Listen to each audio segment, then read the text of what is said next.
So I did physics in university.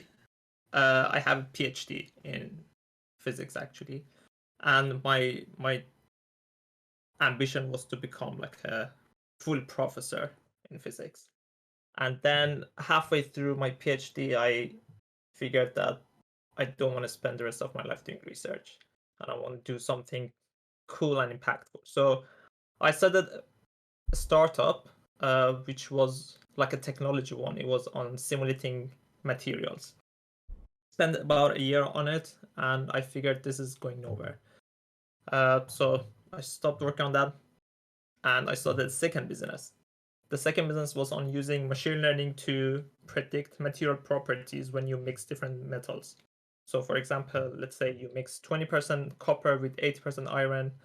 What would the physical properties of this alloy be? Now, this is like a very important problem in material science. And what we wanted to do was use machine learning to train it on existing metal data and see what we get.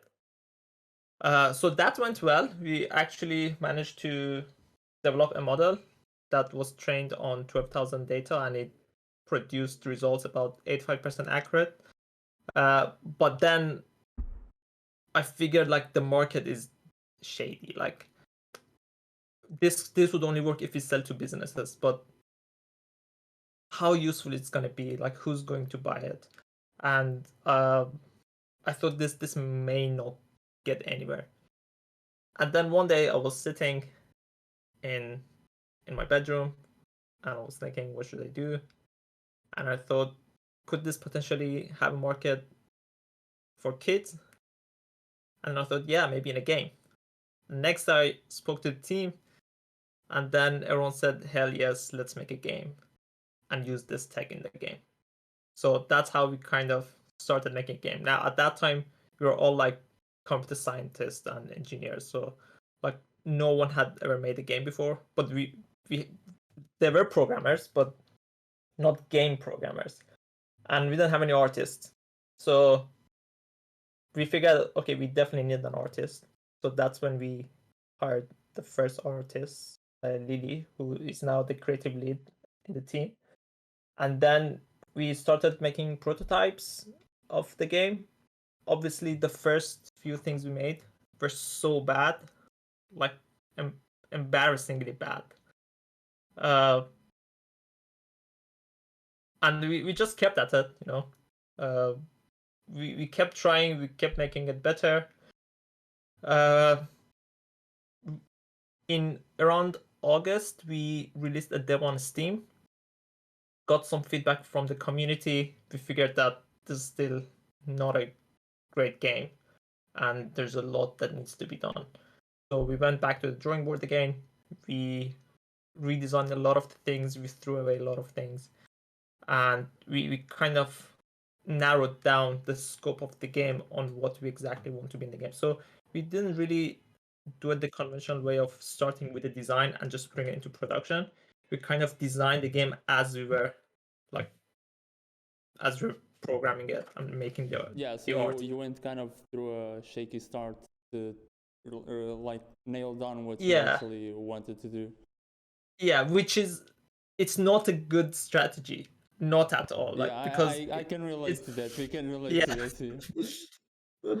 Yeah, it's expensive because you're throwing away a lot of things, but it's kind of the process. Like, you still have to keep making things and throwing them away until you figure out what's gonna work. Yeah, kind of that quote. Yeah. I can't remember who wrote that, but it's from the game design.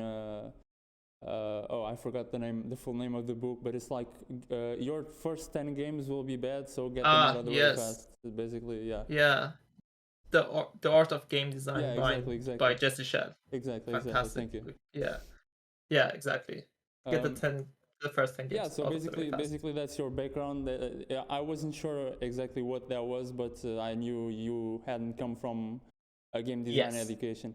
Maybe, I don't know, give us a few, like 1 minute, or let's say elevator pitch of your game, Operation Outsmart. Sure.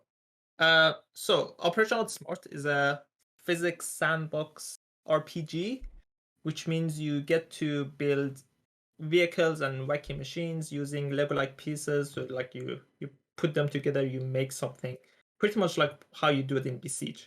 And then you're set in a world that you interact with koalas and they give you quests.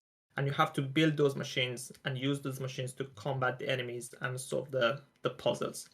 So it's like an RPG world filled with quests, but those quests are done by the things you build, not by the character. Yeah, and that So then depends on, like, you have to kind of forge or mix the elements, like you referenced it, to exactly. create better So materials or different materials. Is that it? absolutely. So that's where the material element comes in. You in the world, like when you kill those robotic minions, you gather metal elements, and then you can mix those, make better alloys, and use the alloys to reinforce your machines. So that's where the materials come in, and they're kind of really helpful in making sure you build something which is strong enough or light enough or heavy enough. And you can customize it in different ways. Like if you want some parts to be heavier or lighter than other parts, then you can absolutely do that. Okay, yeah, that's pretty good summary of what the game is. I would just suggest right now, maybe we could watch the trailer. It's almost 2 minutes long. So I'm gonna share my screen, and that's the reason why I didn't create a stage channel, because I don't know how or why, but Discord didn't implement screen sharing on the stage feature. I don't know. Which trailer do you have? I have one that's just called Operation Outsmart trailer from October. Oh, September. Sorry, September. A lot of things have changed since then. Okay, but okay. Yeah, I mean the game is very different to what we had then. It was the you only could one still that share it. I had access to, so that's sure. Yeah. Okay.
We've been a bit silent in the past yeah 3 months because we had a very tight deadline. So there's like a massive gap in our marketing and in the kind of content. But hopefully we're gonna start putting more stuff there now that we have like a new version of the game. No, okay. What deadline was that, by the way? Is like a self-imposed, or was it like for some I don't know, contest or? Yeah, it partially was an internal deadline for ourselves to get the vertical slice out, but also we wanted to have something ready when we approach investors and publishers.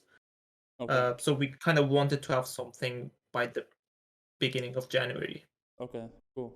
Yeah. That's always a good idea to like self-impose or create deadlines. It makes a lot of difference. It makes huge difference. If you have deadline, you'll really work towards it. If you don't have deadline, there's a lot of ambiguity. Yeah. Even just for accountability for yourself, not if it's absolutely. not for some exactly. type of release or something, just for accountability. That's great. And that's actually a good thing, especially if you're working alone. Like if you're working with a studio, I mean, the other guys will, if you don't do your part, they will know you're not doing your part. They will keep you peer pressure. Yeah, exactly. They will keep you accountable. But if you're working for yourself, like a solo developer, you really need to set some deadlines to keep you working towards in the right direction. Basically, that's what I think. Absolutely. Yeah, I totally agree with that.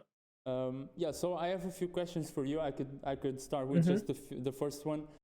I mean, we've seen this is basically, even though it's got a story, it's mostly like the main element of it is the building and the sandbox aspect of the game. I mean, for me, when I played the demo a few months ago, that was all I cared about.